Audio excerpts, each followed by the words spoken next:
thought I'd talk about James Bond because there's a lot of talk going around about who the new James Bond will be, and a lot of people seem to have forgotten. James Bond is dead. Barbara Broccoli, the woman that had all the world given to her by her amazing father Cubby, decided to destroy Bond and kill him, cuck him, and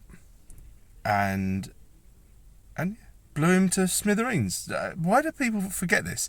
That's never happened before in a Bond movie. Didn't have to do it. They could have just done the obligatory sort of, that's the end of that actor's time. And they do like the sort of soft reset. Some characteristics carry over. There's a few sort of fundamental parts in the history. But generally speaking, everyone accepts it.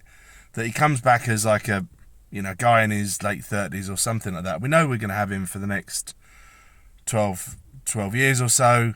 And that's that. And then each new Bond will come with a slightly different sort of characteristic. So I like all Bond films, really.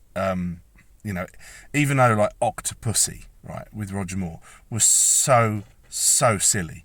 I mean, there's a bit where he swings on a vine from tree to tree and does the old Tarzan cry. He tells a tiger to sit, like Barbara Woodhouse style. It is ridiculously over the top, but it's also a thoroughly enjoyable Bond movie. The ladies help make it so, and to sort of believe this 50-year-old Roger Moore or whatever he was at that point could do any of the things. He wasn't believable, but it just didn't matter. They were fun, and then Timothy Dalton came along with a slightly more edgy Bond like that, and I really liked the Pierce Brosnan Bond, but the last movie he did was just so silly again. I mean, they had a transracial bad guy. He went from Korean to ginger. So when Daniel Craig's Bond came along, very serious, somber almost, not exactly fun-loving, was he? But the action was great. Daniel Craig was very good as an action star. He's very believable, very physically fit guy. And I thought Casino Royale was one of my favourite Bonds ever. I thought it was a really good movie. But Barbara Broccoli, who is very, very progressive, woke, Hollywood type, surrounded by all her Hollywood friends, as a raging feminist, and I think with massive daddy issues. I think that maybe Cubby Broccoli, while he was away building this empire and this huge franchise it's kind of like the only movie franchise that is accepted to just carry on, and every now and again, like I said, like this sort of reset. People just accept it because people love Bond. But she feminized him. She cucked him completely. And then she killed him. She wanted to swap him for a black woman. There was a lot of talk about them swapping him for Idris Elba, who I like. Idris Elba, he's a good actor, but James Bond's a white guy.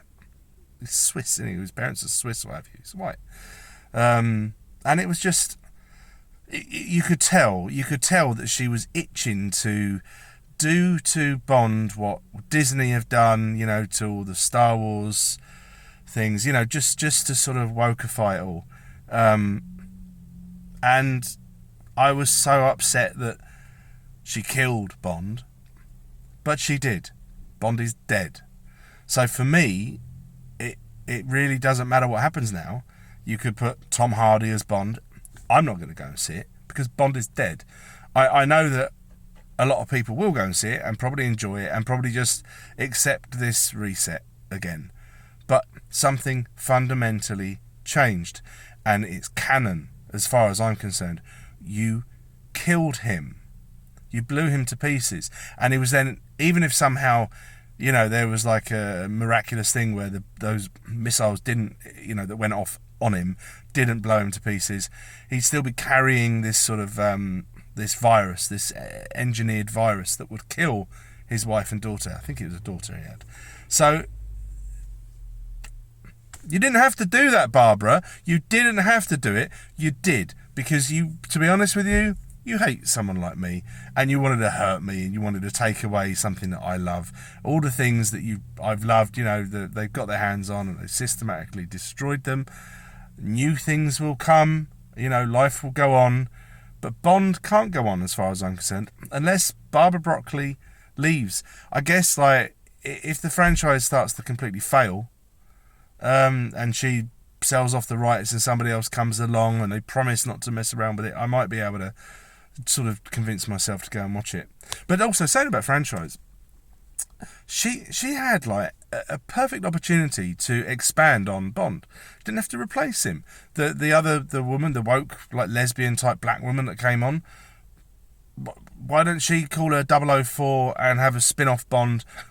M can be the same. Moneypenny can be in it. There could even be a little cameo from James Bond, as they bump into each other in the corridor outside M's office, exchange a little back and forth, verbal sparring and stuff like that, because she don't need no man, and you could have done that, Barbara. You could have really expanded on it. It could have been really interesting to see what you did, but you killed Bond. You killed him, and I can't stand you for it. Anyway, I don't know what your thoughts are. Bye.